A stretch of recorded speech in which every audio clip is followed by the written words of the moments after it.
director. And frankly, when people sit around and say things like, oh, we're happy because now we feel safe, I don't know who feels safe in this country except for the white supremacists, because I specifically as a Black woman definitely don't feel safe. Pay attention to Gregory Patriot Hale as he clicks that camera on in rural Missouri during a warm June evening, completely unaware that his words would set in motion a chain of events that would leave bodies in Chicago streets. They thought Chicago would be just another stop on their national hate tour. They came waving Confederate flags, spitting slurs, and vowing to reclaim the streets, all while surrounded by police promising them full protection. But what they didn't realize was that they chose the wrong part of the city. This wasn't a suburb. This wasn't a town that would sit back and film. This was Southside Chicago, home to a local crew known as the Reapers, an underground organization that doesn't play about their people, their blocks, or their history. The moment the first speaker stepped up to that mic, the city's tensions snapped. One by one, the white nationalists started vanishing. Some were snatched from hotel lobbies, others never made it back to their cars, and even with armored trucks and riot police, the hate group realized too late. There are places you don't bring your racism. This is the story of how one organized Black crew turned the tables on a white supremacist group that thought they could march through their city untouched, and how not even the police could save them once the Reapers unleashed hell. Welcome to Raw Crime Story. Subscribe and hit the bell icon for more stories. The camera clicked on with a low buzz, flickering to life in a small, dimly lit room somewhere deep in rural Missouri. The walls were adorned with American flags twisted in taut folds, camouflage gear tossed carelessly over a dusty shelf. A single fluorescent bulb overhead cast cold shadows on the face of the man seated behind the desk. The familiar face of Gregory Patriot Hale, the charismatic but dangerous leader of the Patriot Front Revival, a rebranded white supremacist group clawing its way back into the national spotlight. His eyes gleamed with fervor as he leaned toward the camera. The live stream was already rolling, numbers ticking upward in real time. Hundreds, then thousands, then tens of thousands of viewers hungry for his message, for his call to arms. "Brothers and sisters," Gregory began, voice smooth but sharp, a practiced orator riding the wave of anger and fear. "This year we will take it back, our heritage, our cities, our country. For too long we have watched as the fabric of historic America has been torn apart by outsiders and agitators." He paused, letting the words settle like smoke in a closed room. The chat exploded instantly beneath him, a torrent of hateful emojis, slurs, and threats flying faster than any moderator could catch. Gregory smiled thinly and continued. "On July 3rd, the White Unity March will storm the streets of Chicago's South Side, a neighborhood that once symbolized true American spirit, now lost to the forces that seek to erase our legacy. We will reclaim that ground. We will remind them what this nation was built on." Behind him, a crude map of Chicago's South Side was pinned to a corkboard, red circles marking the rally route, key intersections, and target locations. The map was an ominous blueprint, an open threat veiled in patriotic rhetoric. The live stream chat exploded, comments ranging from fiery support to calls for violence. A user named TruePatriot84 typed, "Time to show these animals who's boss." Another White Lion X posted, "Burn it all down if we have to." Threats cascaded like wildfire, unchecked. But Gregory pressed on, his voice stealing with conviction. "We stand firm behind our constitutional right to free speech and assembly. We will not be silenced. We demand full protection under the law. The Chicago police have already assured us of their cooperation, and we expect nothing less than full respect for our march."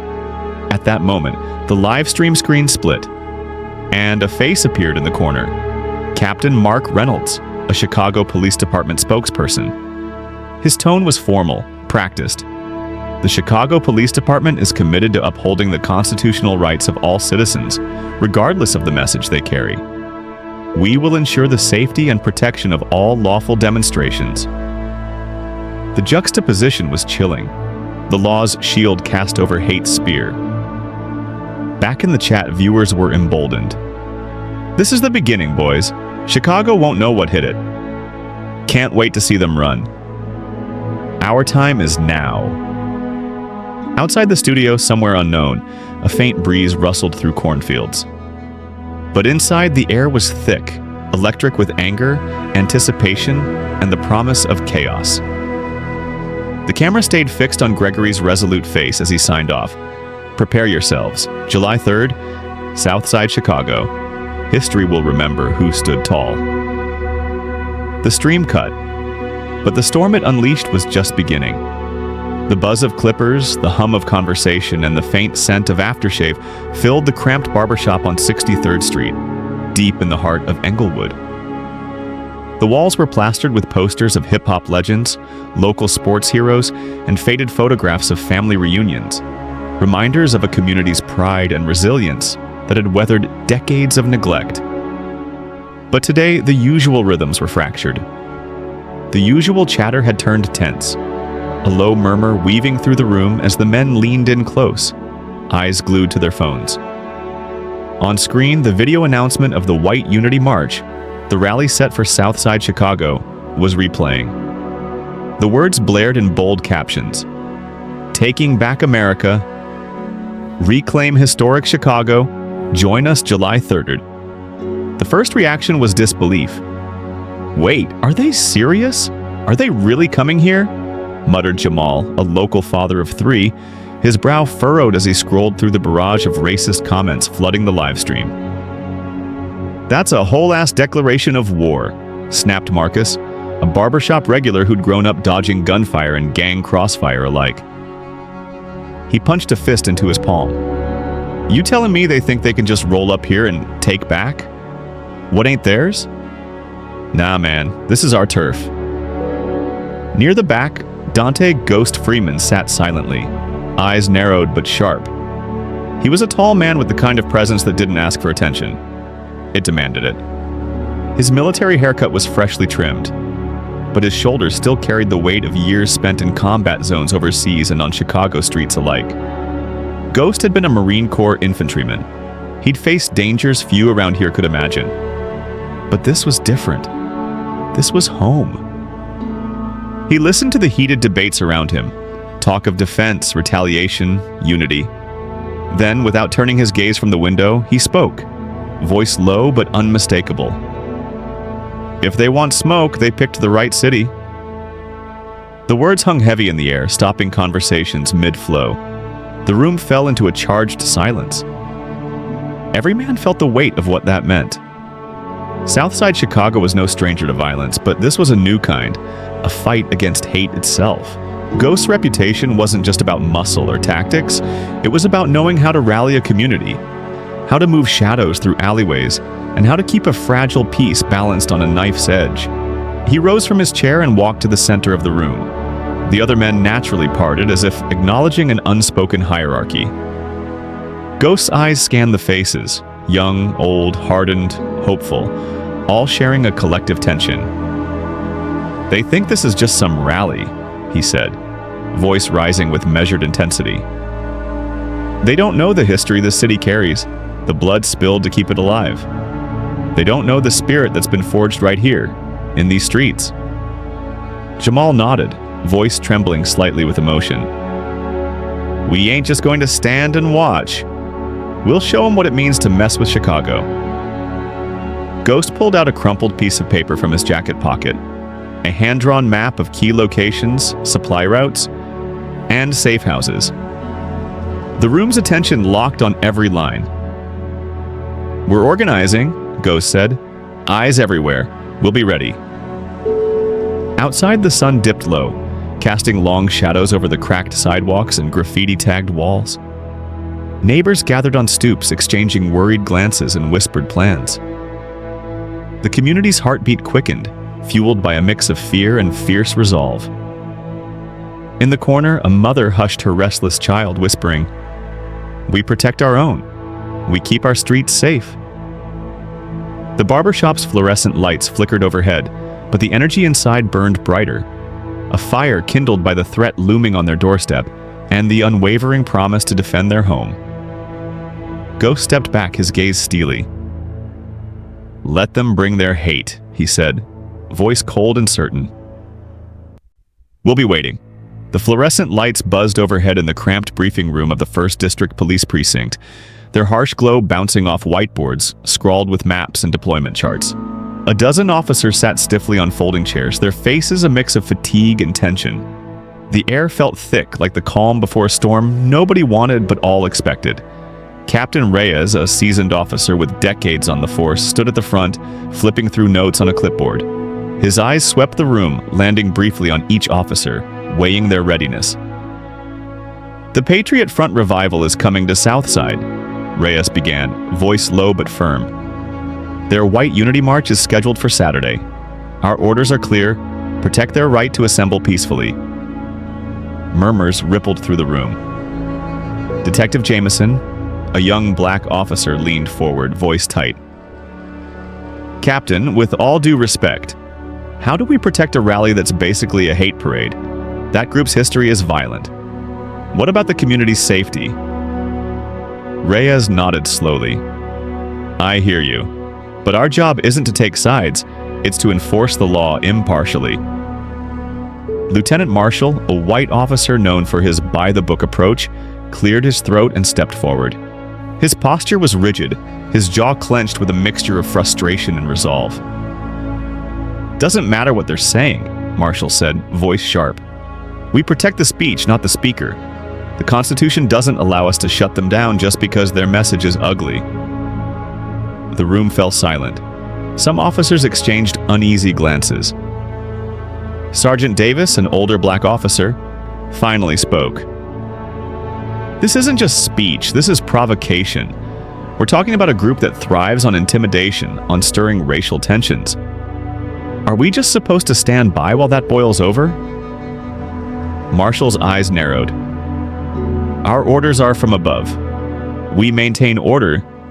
We keep it legal. If violence breaks out, we respond accordingly. Until then, we hold the line." Reyes raised a hand, trying to diffuse the tension. "We'll have extra units on the ground, riot gear ready, negotiators on call. But remember, our presence can't be perceived as provocation. We're here to keep peace, not escalate." Detective Jameson clenched his fists. "Peace for who? This neighborhood's been under siege for decades, and now we're supposed to escort those who want to take it back?" An uneasy chuckle from a few white officers broke the tension momentarily. "Look," Reyes said, voice steady, "this is a test, for us, for the city. We keep our professionalism. We do our duty." The briefing shifted to logistics, barricades, routes, communication channels, but beneath the chatter, the unspoken fear lingered. Officer Wynn, one of the newer recruits, whispered to his partner, "Feels like we're walking a tightrope over a minefield." Outside the precinct, the city's usual hum felt heavier. Windows shuttered early. Streets braced for an uncertain day. Back inside, the officers donned their gear, the weight of duty pressing down on their shoulders. They knew the constitutional lines, they knew the stakes. But none could shake the feeling that this wasn't just about enforcing the law. It was about standing at a crossroads where justice, safety, and freedom collided in a fragile, volatile dance.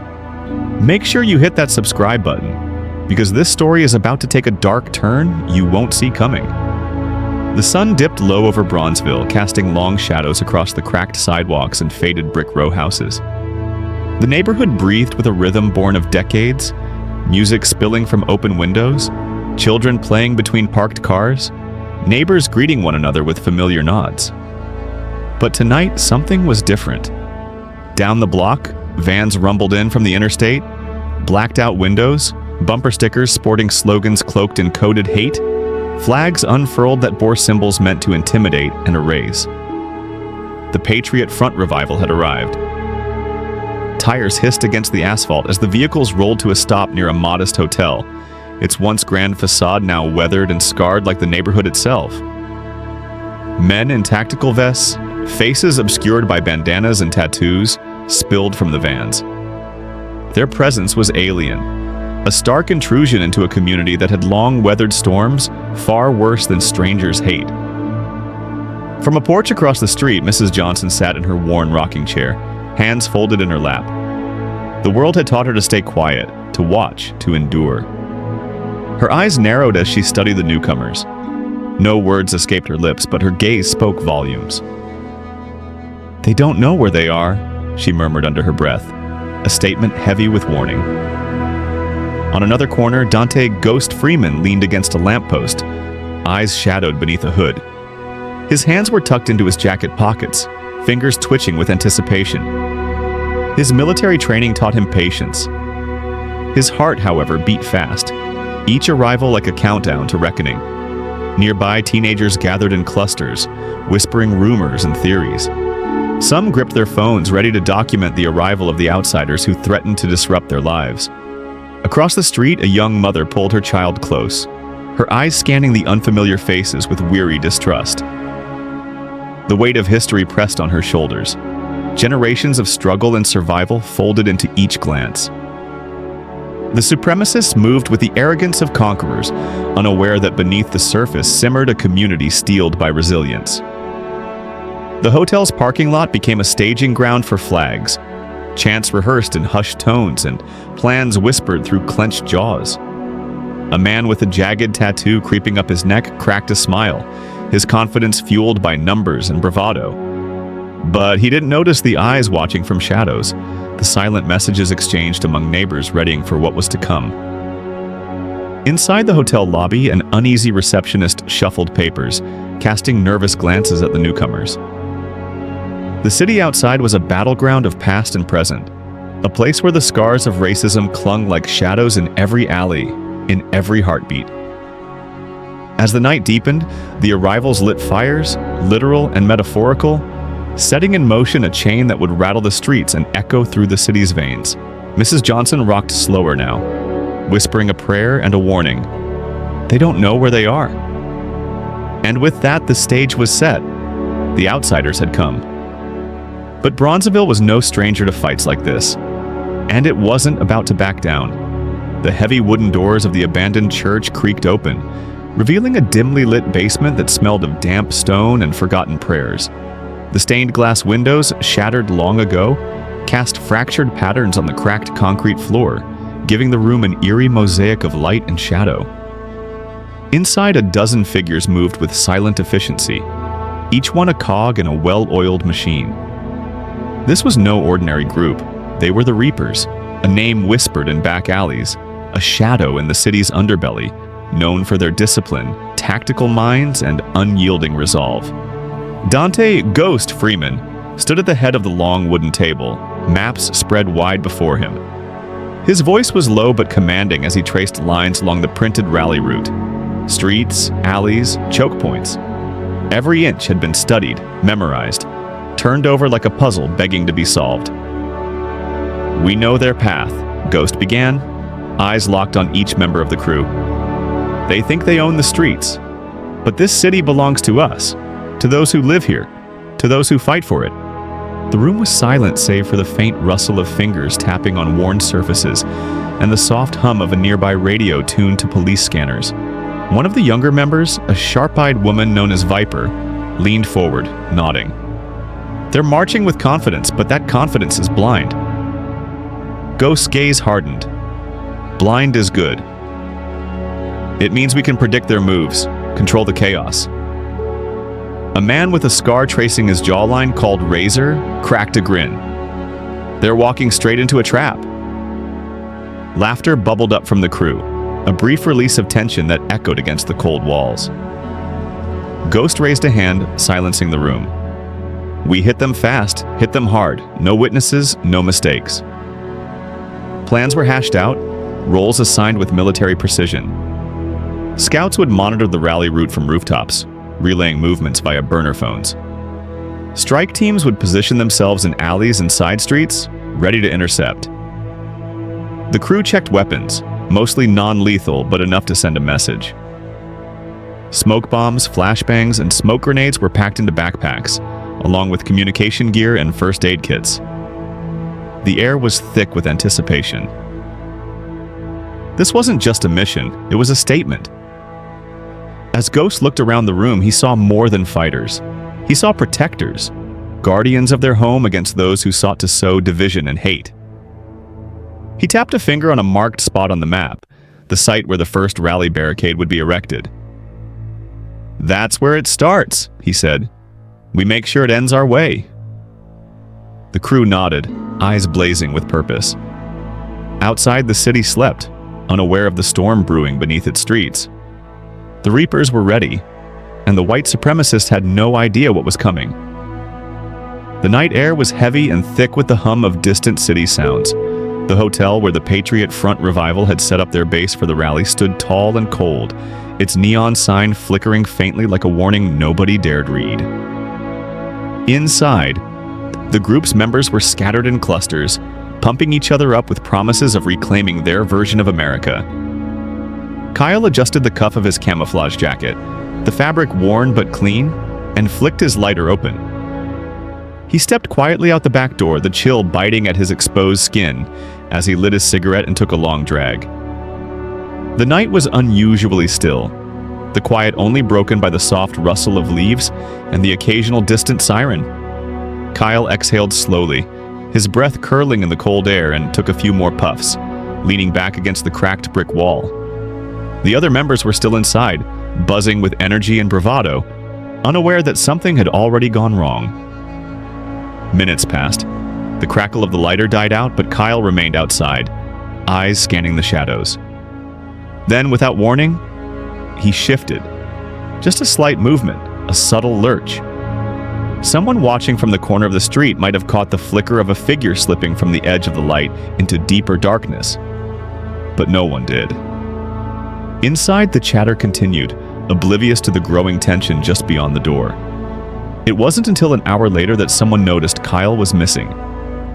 Shouts went up as a search began. Calls echoing down hallways, banging on doors, frantic knocks on rooms.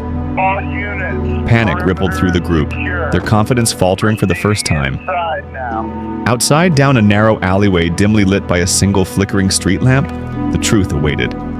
The cracked pavement bore a fresh stain, a patch of blood soaking into the gravel. A single black glove, balled up and stuffed roughly into a broken bottleneck, lay abandoned on the ground. There were no footprints leading away, no sign of a struggle beyond the stain and the glove. Just silence. Inside the hotel, whispers turned to frantic accusations. Where the hell is Kyle? Did the locals get to him? Was this some kind of warning? Fear crept into the group's ranks. Their bold plans to march and intimidate suddenly felt fragile, vulnerable. Every shadow seemed to hide a threat. Every noise became a possible ambush. They were no longer the hunters. They were being hunted. And the Reapers had made their first mark. Back in the alley, the city's distant glow flickered above, indifferent to the violence blooming in its veins. But one thing was clear. The Patriots' march would not be uncontested. Not here. Not in Chicago.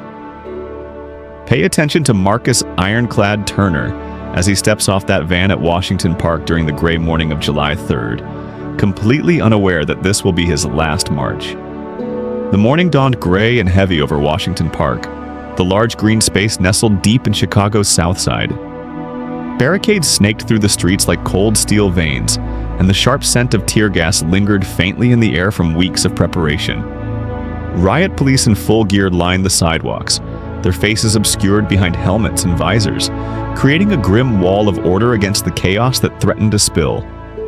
News crews and photographers scrambled for vantage points, cameras rolling, microphones catching every shouted slogan, every whispered fear. The city was watching. The country was watching. The Patriot Front Revival gathered near the park's entrance, their white vans lined up like battle wagons.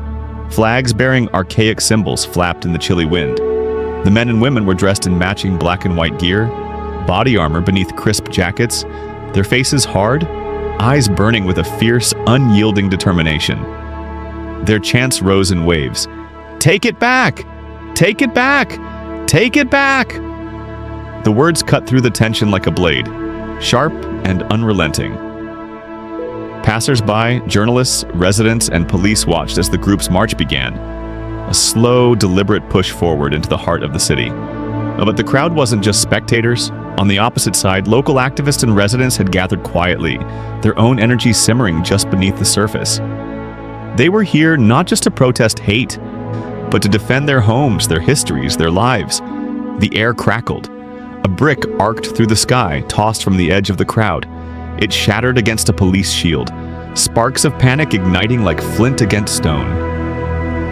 For a heartbeat, the world seemed to freeze. Then silence. The murmurs of the crowd became louder, restlessness spreading like wildfire. Officers tightened their formations. Cameras zoomed in on faces, masked protesters, hardened supremacists, stoic police, anxious locals, all locked in a fragile balance. Whispers floated between the streets. This is it, they're ready. Who will make the first move? Tension mounted, stretching taut like a wire about to snap. A surge of adrenaline pulsed through the gathered crowd. The line had been drawn. On one side, the outsiders with their chants and their anger. On the other, a city united in defiance. No one wanted a battle, but everyone knew one was inevitable. The scent of smoke began to rise from a distant corner. Eyes narrowed, fists clenched, and somewhere in the shadows the Reapers watched and waited. They had planned for this day. They had planned to strike when the line was at its thinnest, when chaos would be the loudest. Because today in Chicago, hate had a price, and it was about to be paid in full. The steady march of the Patriot Front revival continued along the predetermined route, their chants echoing through the cracked sidewalks and faded storefronts of Chicago's South Side. The sun hid behind thick, low clouds, casting a dull light over the tense scene. The vans, symbols of their presence and power, rumbled slowly behind the marchers, their black paint reflecting the grim reality of the day. On a narrow side street, a few blocks from the main rally, the air shifted suddenly. A sharp hiss. The subtle metallic click of a timer winding down whispered through the wind. A single van parked haphazardly near a shuttered corner store became the center of a growing storm. Then, boom! Flames erupted in a sudden, fiery bloom, sending a towering plume of black smoke spiraling skyward. The explosion shattered windows on nearby buildings, set dumpsters ablaze, and sent shards of glass and metal flying like deadly confetti. Inside the rally, the chaos was immediate. The crackling blast rolled through the streets, halting chants and freezing footsteps. Protesters and supremacists alike spun toward the source of the fire, eyes wide with shock and confusion. The police response was swift but chaotic. Officers scrambled to cordon off the area, shout commands, and douse the growing flames. Fire trucks arrived moments later, their sirens blaring into the heavy air. But the damage had already been done. No lives were lost, but the message was unmistakable. The Reapers had struck. Whispers rippled through the crowd. Who did this? Are we under attack? Where is our protection? The white supremacists' bravado began to crack, replaced by fear and anger. Their leader barked orders to tighten security, demanding police assurances and protection that felt increasingly hollow. The police, meanwhile, found themselves caught between enforcing order and managing a rapidly escalating crisis. Tensions flared, not just on the streets, but within the command center, as officers argued over strategy and responsibility. Some whispered that the situation was spinning out of control.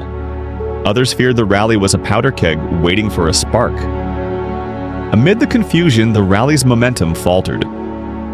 Marchers looked over their shoulders, unsure whether the threat was external or internal. The air felt electric, dangerous, and unpredictable.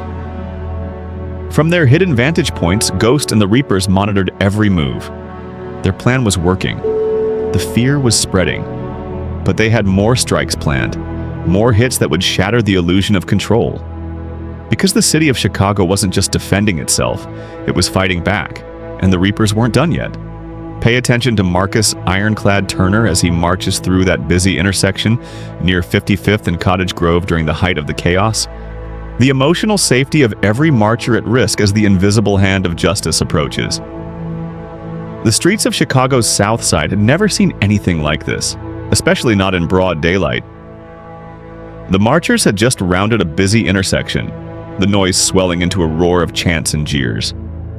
The crowd was a swirling mass of bodies, flags, and banners proclaiming hateful slogans, their faces masked with bravado and blind certainty. Among them was a familiar figure, a man whose name was whispered in certain circles as a symbol of the rising threat. Marcus Ironclad Turner had long been a fixture in the white supremacist movement.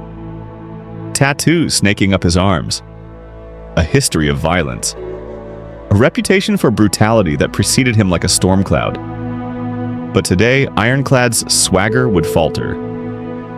As the group pressed forward, an unseen hand reached out from the shadows. One moment, he was marching with purpose. The next, he was yanked backward, disappearing into a narrow alley before anyone could react. A live stream camera caught a fleeting glimpse. Ironclad struggling, a flash of fear in his eyes before the screen went black, the feed cutting off abruptly. Panic rippled through the crowd. Who had taken him? What happened? Rumors spread faster than sirens as organizers scrambled to maintain control, while the police looked on, powerless or unwilling to intervene effectively. Hours later, the grisly truth surfaced. Ironclad's body was found suspended from a streetlight on a side street, not far from the rally route. His hands and feet were bound, his lifeless eyes staring into the gray sky. A chilling message was carved into his chest with surgical precision. Wrong city. The discovery sent shockwaves through the city and beyond. To some, it was a warning, a brutal declaration that Chicago was no place for hate groups to take root. To others, it was a sign that the violence was spiraling into something far darker and more uncontrollable. News outlets scrambled to report the story, headlines screaming about rival gangs clash in Chicago and deadly ambush at racist rally. Social media exploded with outrage, fear, and speculation. Meanwhile, Ghost and the Reapers watched from the shadows, their message delivered loud and clear. This was just the beginning. The street had drawn its line, and crossing it came with a deadly price. Pay attention to Gregory Patriot Hale as he stands trembling in that cramped hotel room on Chicago's South Side during the darkest hour of his so-called revolution. The emotional safety of every man in that room was at risk as the reality approached. They were trapped in a city that refused to submit. The stale air in the cramped hotel room hung thick with a suffocating tension. A palpable heaviness that seemed to press down on everyone present.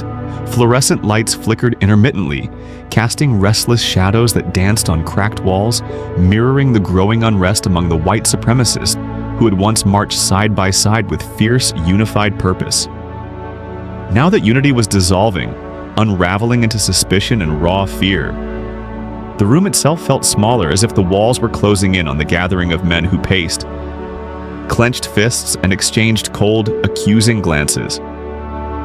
The carefully maintained facade of strength and camaraderie had fractured beneath the weight of paranoia and the grim reality that they were being hunted, not by the police or counter-protesters, but by a force far closer, far more personal. The rally organizer stood at the center, no longer the commanding figure who had rallied the group with promises of power and a bold statement to take back America. His eyes darted nervously around the room, catching the storm brewing in those he had led into the city. His calm, calculated demeanor had dissolved, replaced by something fragile and exposed. Around him, faces twisted with betrayal. The once shared conviction had turned sour, curdling into bitter recrimination. Voices rose in accusation. Fingers pointed at shadows and former brothers in arms. "Someone's talking," hissed a man near the window, his face pale beneath his tattoos. "How else do they know where we are, who we are?" Gregory tried to regain control, his voice cracking as he shouted over the chaos. "We stick together. We don't let them break us." But his words rang hollow. Outside, sirens wailed. Inside, trust had evaporated like smoke.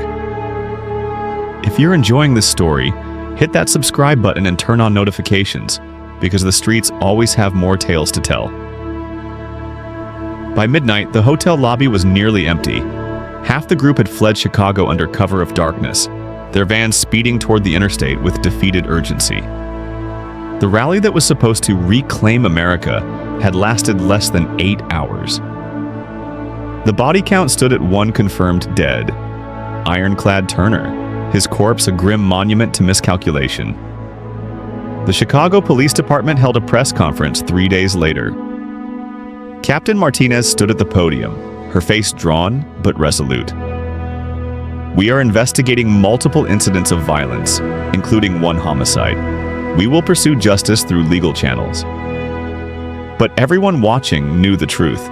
The police had been as powerless as the supremacists themselves against the shadows that moved through Southside's alleys. Ghost and the Reapers vanished as completely as they had struck. No arrests were made. No witnesses came forward. The abandoned church basement was found empty, scrubbed clean of evidence, leaving only the ghost of burned sage and whispered warnings. In barbershops across Englewood, Bronzeville, and Washington Park, the story was told and retold, growing with each telling into legend. Mrs. Johnson still rocked on her porch, a knowing smile on her weathered face. "Told 'em," she'd say to anyone who'd listen. They didn't know where they were. Southside Chicago has a history that stretches back over a century, from the Irish gangs of the 1880s in Bridgeport, through the formation of Blackstreet organizations like the Blackstone Rangers and Vice Lords in the 1960s, to the complex territorial conflicts of the modern era. This is a community forged in struggle, resilience, and an unyielding commitment to protect its own. The Patriot Front revival never returned to Chicago. Their online forums went quiet. Gregory Patriot Hale deleted his social media accounts. The message had been received with brutal clarity. There are places in America where hate doesn't march unchallenged, where history runs deeper than ideology, and where the streets themselves rise up to defend what matters. The city carried on as it always had, scarred but unbroken, vigilant but unbowed.